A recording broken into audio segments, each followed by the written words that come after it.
In the vast expanse of the galactic concordance, where stars whispered secrets to those who dared listen, the planet Zorith shimmered like a jewel in the void. Its inhabitants, the Zorathians, were a proud race of ethereal beings, their skin a translucent blue that shifted hues with their emotions, and their minds capable of telepathic bonds that wove societies into unbreakable tapestries of unity. Alara Voss was one such Zorathian, a brilliant strategist in the Concordance's elite diplomatic corps. Her life had been a symphony of interstellar negotiations, where she danced on the edges of alliances and rivalries with the grace of a comet's tail. But Alara had always been restless, her spirit too wild for the rigid protocols of her people. Zorathian society revered harmony above all, punishing discord with swift, unforgiving justice. Alara's downfall came during a tense summit on the neutral world of Epsilon Prime.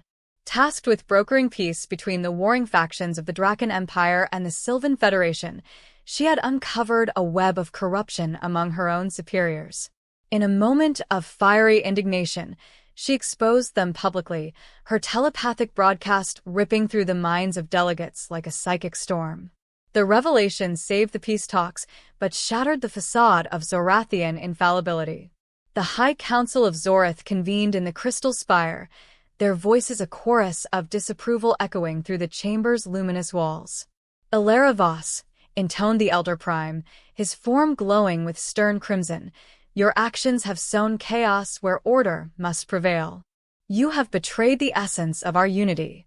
Alara stood defiant, her skin pulsing with defiant violet. I revealed truth. Without it, the concordance would crumble. Truth without temperance is poison, countered another elder.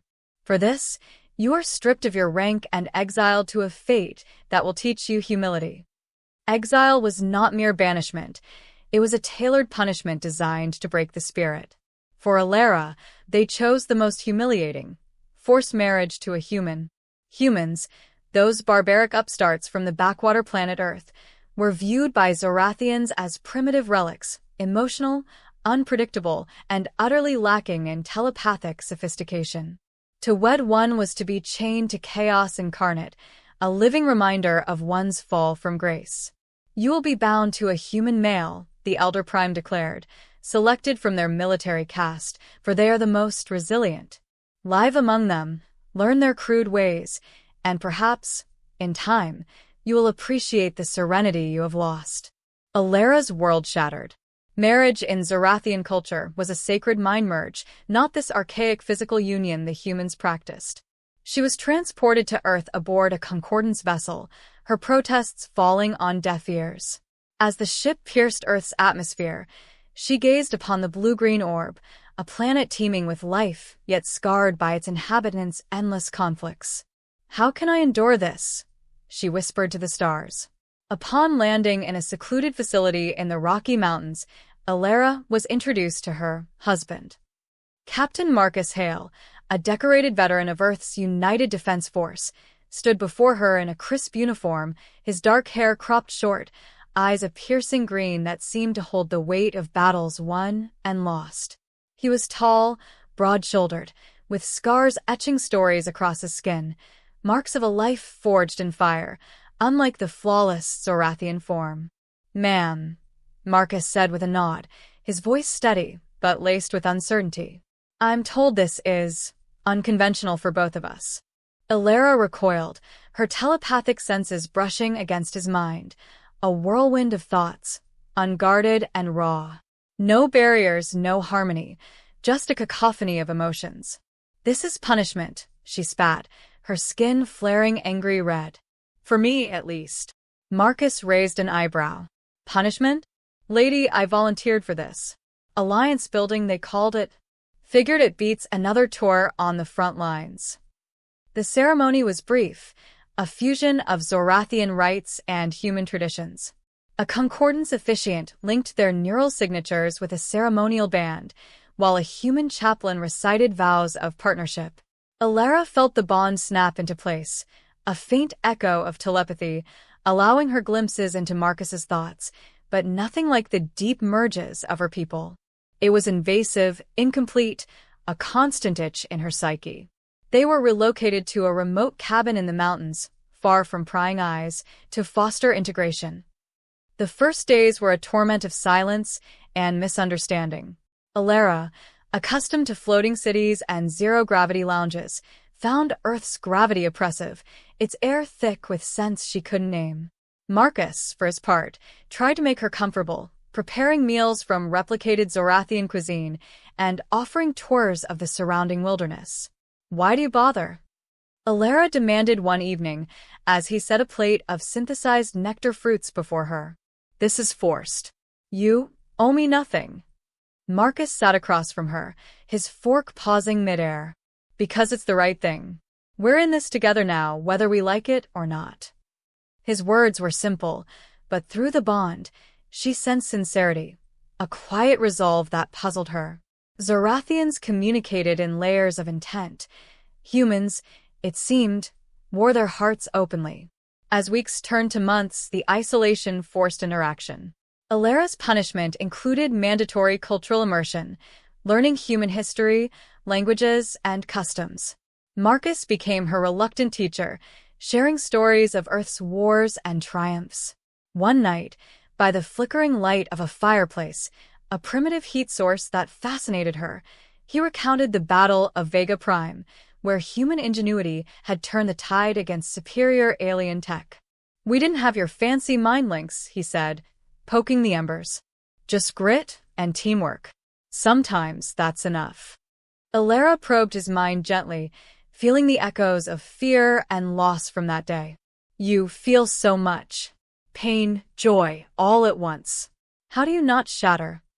Marcus chuckled, a low rumble that vibrated through the bond. "We do, sometimes. But we pick up the pieces. That's what makes us human." Her skin softened to a curious teal. For the first time, she saw not barbarism but resilience, a different kind of strength. Conflict arose when Alara's past caught up. A rogue faction from the Draken Empire, emboldened by the summit scandal, targeted her as a symbol of Concordance weakness. Drones infiltrated Earth's defenses, descending on their cabin in a hail of plasma fire.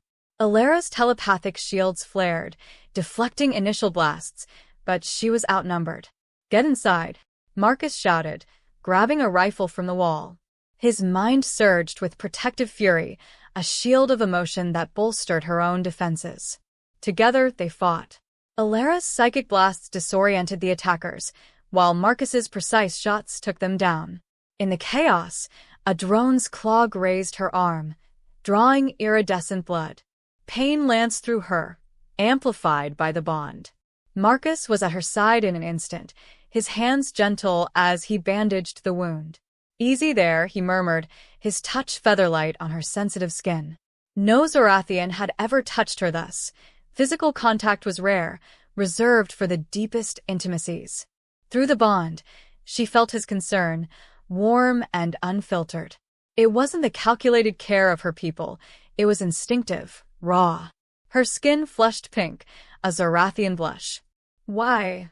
Why does this feel different?" "Because it's real," he replied, meeting her eyes. "No mind games. Just us." In that moment, something shifted. Alara's resentment cracked, revealing curiosity, then affection.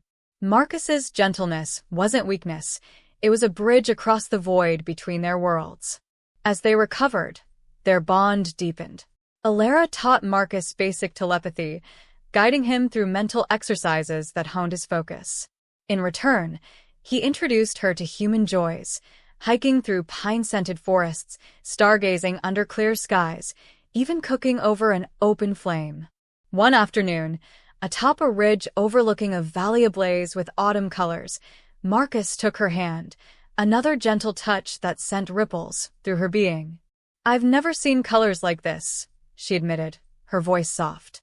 "On Zorath, everything is controlled, perfect. Here it's alive." Marcus squeezed her hand. "That's the beauty of it. Imperfection makes it real." Their intimacy grew, tentative at first.